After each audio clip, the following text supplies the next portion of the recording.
414 일렬로 세우는 경우의 수. 자, 우리 지난 시간에 일렬로 세우는 경우의 수를 이미 알아봤습니다. 그러면 예를 통해서 잠깐 복습하고 지나갈게요. 5명의 학생을 모두 일렬로 나열하는 경우의 수는 한번 생각을 해보면 학생은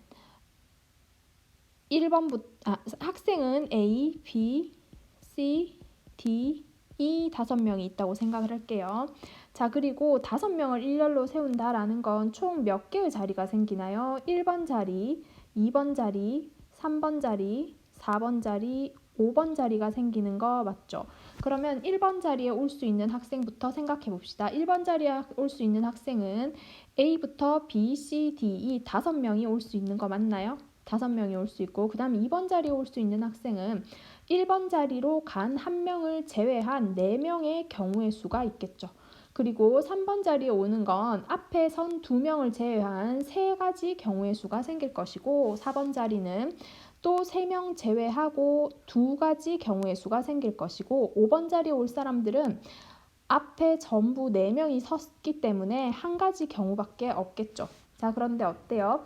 1번에 세우고 2번에 서고 3번에 서고 4번에 서고 5번에 서고니까 이 사건은 연속해서 일어나는 사건으로 곱의 법칙입니다. 그래서 곱의 법칙을 생각하면 5 곱하기 4 곱하기 3 곱하기 2 곱하기 1 되겠죠. 됐나요? 자, 그 다음 두 번째 또 예를 들어서 복습해 봅시다. 5명이 있는데 그 중에 3명을 뽑아서 일렬로 나열하는 경우의 수를 한번 살펴보겠습니다. 5명 중에 3명을 뽑아서 역시나 학생은 A, B, C, D, E 이렇게 해서 5명이 있다고 합시다. 5명이 있고 자리는 3명만 뽑아야 되니까 자리가 결국 1번 자리, 2번 자리, 3번 자리밖에 없다는 얘기죠. 그러면 1번 자리에 올 수 있는 학생은 어떻게 돼요? A, B, C, D, E 5명 전부 1번 자리에 올 수 있으니까 1번 자리는 5가지 경우의 수가 생기고 2번 자리는 1명은 이제 1번에 섰으니까 4가지 경우의 수가 생기겠죠. B, C, D, E 중에 1명이 오게 될 테니까. 그 다음 3번 자리는 1, 2에 선 2명을 제외하고 남은 3명이 3번에 서는 경우의 수가 될 겁니다. 역시나 이 경우는 곱의 법칙에 의해서 5 곱하기 4 곱하기 3 이렇게 될 겁니다. 모든 경우의 수가. 자, 그 다음에 우리 지난 시간에 배운 것 중에 가장 조금 까다로웠던 것.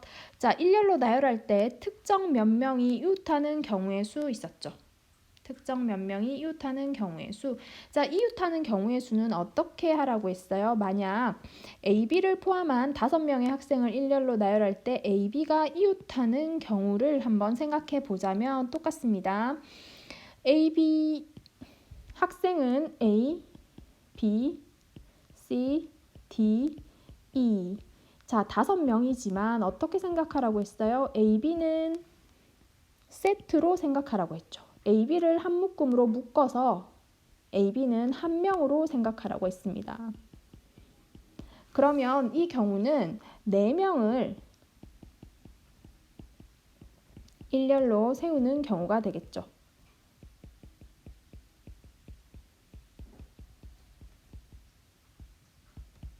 그러면 우리 위에 배웠듯이 4 곱하기 3 곱하기 2 곱하기 1 해서 어떻게 된다고 했어요? 자, 이렇게만 하면 된다고 했나요? 아니죠. 여기서 중요한 거 있죠. 여기다가 각각의 경우에 대해서 어떤 경우든 A, B가 서로 자리 바꾸는 경우가 생기기 때문에 A, B가 자리를 바꾸는 2가지 경우 이를 곱해줘야 된다고 했었습니다. 자, 우리 지난 시간에 했던 내용 잘 정리돼 있으면 하네요. 다음 페이지로 넘어가겠습니다. 정수 만들기. 자, 정수 만드는 문제는 한번 생각해 보면 정수 문제를 우리가 이야기할 때는 가장 중요한 게 뭐냐면 0이 포함되느냐 포함되지 않느냐 하는 문제입니다. 그러면 숫자가 조금 쉽게 예를 들어 볼게요. 숫자 1, 2, 3, 4, 5. 그러면 이 경우는 0이 포함되나요? 포함되지 않나요? 숫자에 0은 포함되어 있지 않습니다. 자, 이렇게 5개의 숫자를 가지고 우리는 첫 번째 두 자리 정수를 한번 만들어 봅시다. 두 자리 정수. 두 자리의 정수를 만든다는 건 무슨 뜻인가요? 두 자리의 정수를 만든다는 건 1의 자리와 10의 자리 이렇게 두 개를 만드는 거 맞아요? 여기 10의 자리가 있어야 되고 여기 1의 자리가 있어야 되고. 자, 이거 어렵게 생각하지 마시고 앞에서 배운 거랑 똑같죠. 결국은 어떻게 되나요? 5개의 숫자 1, 2, 3, 4, 5 중에서 두 가지를 뽑아서 두 개를 뽑는 거 맞아요? 두 개를 뽑아서 나열하는 경우의 수와 똑같이 되죠. 자, 그러면 10의 자리에 올 수 있는 경우의 수는 한번 생각해 봅시다. 10의 자리는 1부터 5까지 5가지가 올 수 있는 거 맞아요? 그리고 1의 자리는 어때요? 하나가 10으로 갔기 때문에 남은 4가지 경우의 수가 생기겠죠. 그러면 이것도 10의 자리에 나열하고 1의 자리에 들어가는 곱의 법칙을 써서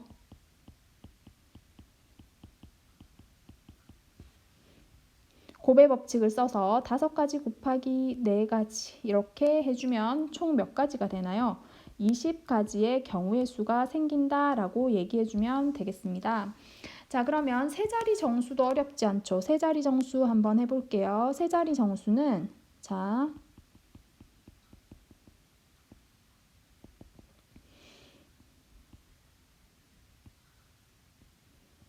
(100의) 자리, (10의) 자리, (1의) 자리에 각각 숫자들을 넣어야 됩니다. 그러니까 결국은 이건 뭐랑 같아요? 얘는 무슨 경우랑 똑같냐면 3개를 나열하는 5개 중에 3개를 나열하는 일렬로 세우는 거랑 똑같죠. 일렬로 세우는 거랑 똑같으니까 한번 생각해 봅시다. 그러면 100의 자리에 올 수 있는 건 5가지.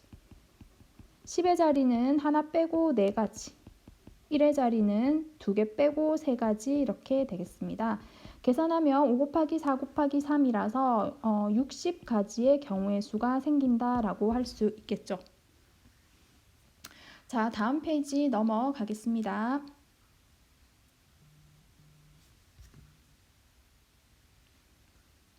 이번에는 0을 포함하는 경우를 한번 해볼게요. 자, 이번에 숫자는 0, 1, 2, 3, 4, 5 이렇게 6개에서 시작합시다. 그러면 이걸로 우리 2장을 뽑아서 10의 자리 숫자를 만들어 볼게요. 자, 10의 자리 숫자는 10의 자리, 1의 자리 이렇게 들어가죠. 그러면 10의 자리에 들어갈 수 있는 숫자 한번 생각해 볼게요. 10의 자리는 0부터 5까지 다 들어갈 수 있나요? 아니죠. 10의 자리는 0은 어떻게 해요? 0은 올 수 없죠. 왜 올 수 없나요? 10의 자리에 0이 와버리면 그건 더 이상 두 자리 숫자가 아닌 게 되죠. 선생님 여기 10의 자리라고 썼는데 정확히는 조금 표현 다시 할게요. 두 자리 숫자라고 얘기할게요. 두 자리 숫자. 자, 그러면 10의 자리에 0은 올 수 없다. 그러면 10의 자리에 올 수 있는 건 0을 제외하고 1에서 5까지만 가능하겠죠. 그러면 10의 자리에 올 수 있는 건 5가지. 곱하기 1의 자리에 올 수 있는 건 1의 자리는 0이 와도 괜찮잖아요. 그쵸? 그래서 1의 자리는 0부터 5까지 다 가능하고 0에서 5까지 다 가능하고 이 중에서 하나는 10의 자리로 갔으니까 남은 5가지.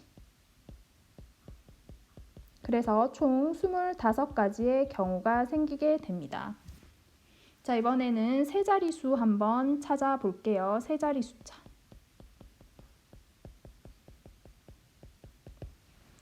자, 세자리 숫자는 100의 자리, 10의 자리, 1의 자리가 필요하죠.